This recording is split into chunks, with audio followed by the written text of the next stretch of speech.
времето не се връща назад. Нито ентусиазмът от 1912 година, нито надеждите от първото десетилетие на 20 век. Борис III успява в мирно време да изтъргува връщането на Южна Добруджа, която с Крайовската спогодба от 7 септември 1940 година отново става българска. Той успява да отклони ласките на Мусолини да удари Гърция по време на гръко-италианската война, както и намеците на Хитлер и други висши ръководители на Третия райх да изпрати българска войска на източния фронт. Но не може да предотврати влизането на страната в Тристранния пакт и изпращането на окупационен корпус в Сърбия.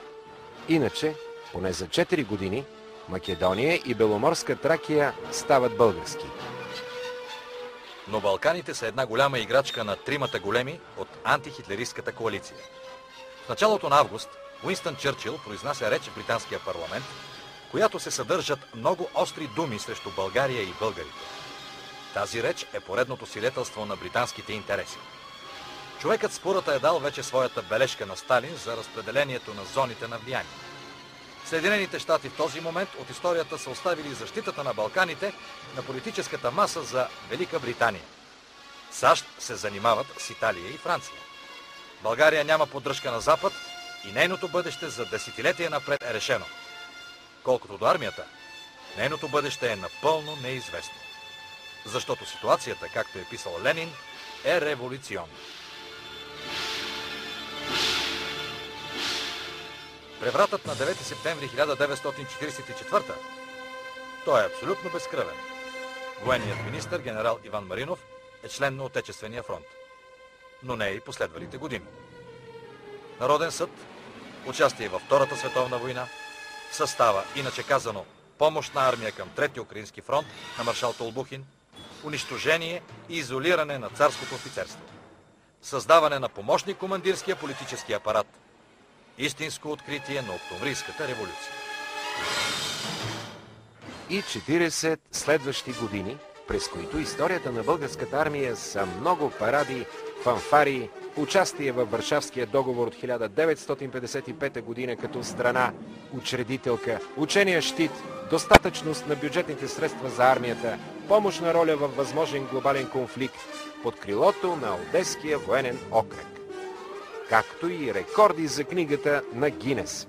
Българският военен министър стои на този пост 28 години, а началникът на генералния щаб 27.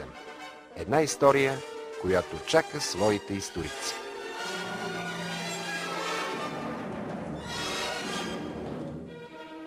Не трябва никога да забравяме, че българската войска се създава паралелно с държавата в условия, когато зависимостта от великите сили се примесва с екзалтиран патриотизъм и с всенародно мечтание за единството на нацията в една голяма България. Естествено е, че именно армията е призвана да изпълни това обединение. Нима можем да виним нашите деди за това схващане? Естествено не. По това време единственият начин за обединение на нациите е военният. Но историята доказва, че никакви военни победи не са в състояние да превърнат в действителност националния идеал. Трагедията на подвластната на великите сили България се превръща в трагедия и на българската армия. Бавно, но неотменно тя стана инструмент на политиката, на идеологията, на ура патриотизма. Днес, в условията на глобалния свят, армиите, особено на малките страни, получават съвършенно нови функции. Реформата, която се извършва от няколко години в българските въоръжени сили, няма аналог. Никой не може да даде рецепта.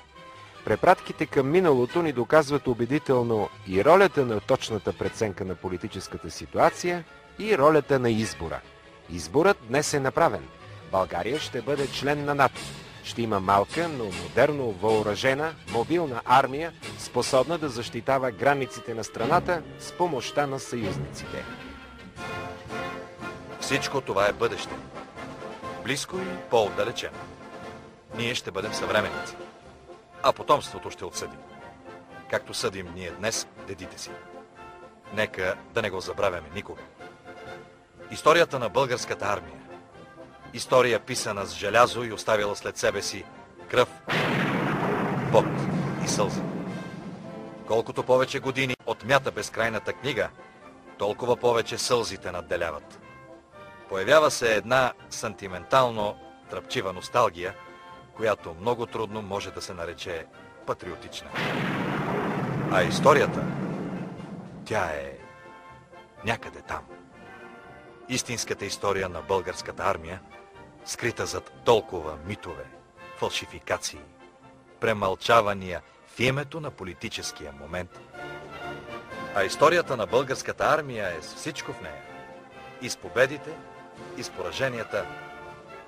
Тя е част от нашата, българската история, но без гръмки думи. Нека не отрича историята, века. Нека е трагично името ни. Нека беласица стара и нови и батак в миналото наше хвърлят своя мрак. Нека да ни сочат с присмехи обидни щупените окови и дирите стидни по врата ни и още от хомота стар. Нека та свобода да ни бъде дар. Нека.